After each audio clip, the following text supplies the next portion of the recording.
اس نے اشتعال سے اسے دیکھا۔ میری بہن کا نام بھی مت لینا تم۔ مہر پھوٹ پھوٹ کر رو پڑی تھی، وہیں دروازے میں بیٹھی اس کے پیر پہ اپنے ہاتھ رکھے وہ روتی چلی گئی تھی۔ میں برباد ہو گئی مریم، میں برباد ہو گئی۔ اسے یہ جاننے میں چندہ برابر دلچسپی نہیں تھی کہ وہ کیوں کر برباد ہوئی۔ وہ ساری رام کتھا سننے کا مطلب ہی نہیں تھا۔ جب مظلوم ہوتے ہوئے اس کی بہن بھورا بھور ہو گئی تو ظالموں کی رسیوں میں بل کب تک سلامت رہتے۔ مجھے اس سے معافی۔ سوچنا بھی مت مہر، سوچنا بھی مت۔ وہ فوراً بولی تھی، میں نے اپنے ہاتھ لہولہان کر کے اپنی بہن کی کرچیاں سمیٹی ہیں اور ان کو واپس ایک انسان کی شکل دی ہے۔ تم چاہتی ہو کہ ایک بار پھر وہ ٹکڑوں کا ڈھیر بن جائے؟ وہ سسکتی رہی۔ ہرگز نہیں مہر، اب کی بار تو ہرگز نہیں۔ اب کی بار یہ ہوا تھا کہ ظالم کی رسی کھینچ دی گئی تھی۔ خدا نے بھی کہہ دیا تھا کہ بس بہت ہوا۔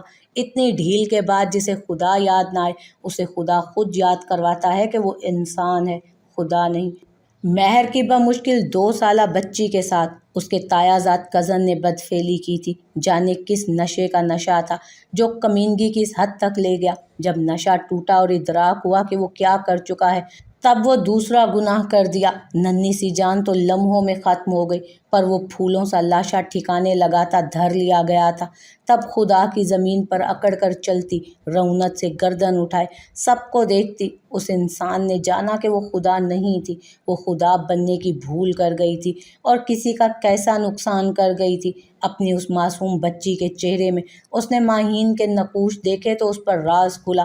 اعمال کی فصل وہی کچھ اگاتی ہے جو اس کی زمین میں بویا جاتا ہے۔ خاندان کے ایک ایک بندے کے سامنے روتی سسکتی وہ اپنی ساری کتھا سناتی رہی، ابرار سے لے کر زیاد تک، ہر مجرم کا نام جو اس نے لب سی کر چھپا رکھا تھا اب سب کے سامنے لائی تھی۔ اب جب وہ اتنی ساری زندگیاں برباد ہو چکی تھیں، اب اس سب کا کوئی مقصد بھی نہیں تھا اور اب اس سب کا کوئی فائدہ بھی نہیں تھا۔ وہ سب ایسے ہو گئے جیسے تیز آندھیوں میں لچکیلے بدن کے درخت ہو جاتے ہیں، جھکی گردنیں، ٹوٹی کمریں اور شکستہ وجود۔ مجرموں کی فوج۔